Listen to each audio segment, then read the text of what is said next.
बिहार के इस मंदिर में सीता माता ने किया था पहली बार छठ। क्या आप जानते हैं कि हिंदुओं का महापर्व छठ की शुरुआत किसने की थी? क्या आप जानते हैं छठ का व्रत सबसे पहले इस देश में किसने किया था? क्या आपको यह मालूम है कि छठ महापर्व की शुरुआत कहां से हुआ था? क्या आपको यह जानकारी है कि छठ महापर्व सबसे पहले किस मंदिर में मनाया गया था? यदि नहीं तो आइए हम इन सभी सवालों के जवाब दे रहे हैं।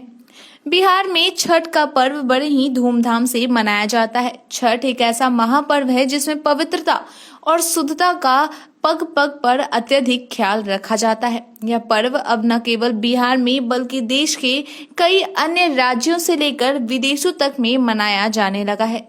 इसी बात से इस महापर्व की महत्ता को समझा जा सकता है। आपको बता दें कि सबसे पहले इस देश में छठ का महापर्व सीता मैया ने किया था। त्रेता युग में जनक की दुलारी भगवान श्री राम की पत्नी माता सीता ही वह पहली महान नारी है जिसने इस पर्व के व्रत को सबसे पहली बार किया था। तब से यह पर्व हिंदू धर्म का एक अति महत्वपूर्ण पर्व बन गया और प्रतिवर्ष एक नहीं 2 बार यह पर्व मनाया जाता है। बिहार के मुंगेर शहर को वह सौभाग्य मिला है जहां पर माता सीता ने सबसे पहले छठ का व्रत पूजन संपन्न किया था। मुंगेर के सीताचरण मंदिर ही वह पवित्र स्थल है जो माता सीता के छठ पर्व करने की गवाही देता है। जी हाँ, इसी मंदिर में प्रभु राम की प्राणप्रिय सीता मैया ने पहली बार छठ किया था। यहाँ उनके चरण पड़े थे, इसलिए इस स्थान का नाम सीताचरण मंदिर पड़ गया। दूर दूर से लोग यहाँ पर आकर छठ का व्रत पूर्ण करते हैं जिससे उनकी मनोकामनाएं पूरी होती है।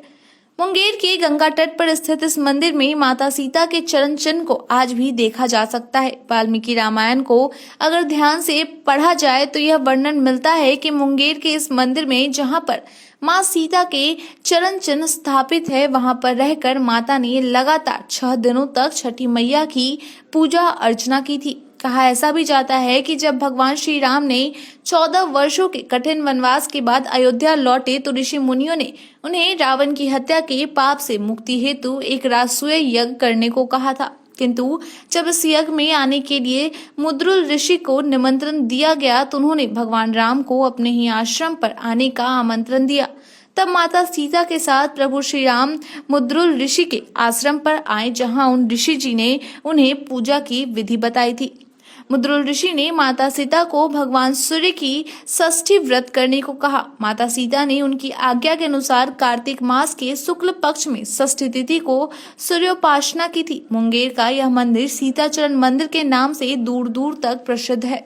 सालों भर इस मंदिर में माता सीता के चरण चिन्ह देखने को लोग आते रहते हैं और माता सीता के पवित्र चरण चिन्ह पर श्रद्धालु मत्था टेकते हैं। उल्लेखनीय है कि इस छठ व्रत के परिणाम स्वरूप ही माता सीता की पवित्र कोख से लव और कुश जैसे महान पुत्रों का जन्म हुआ था। संभवतः इस कारण से भी छठ व्रत को अनेक विवाहित स्त्रियां संतान प्राप्ति की कामना से करती है और उनकी मनोकामनाएं पूरी भी होती है। माता सीता के छठ व्रत करने और इस मंदिर की कहानी सुनकर आप क्या कहना चाहेंगे? कमेंट करके जरूर बताएं। आज के लिए इतना ही, धन्यवाद।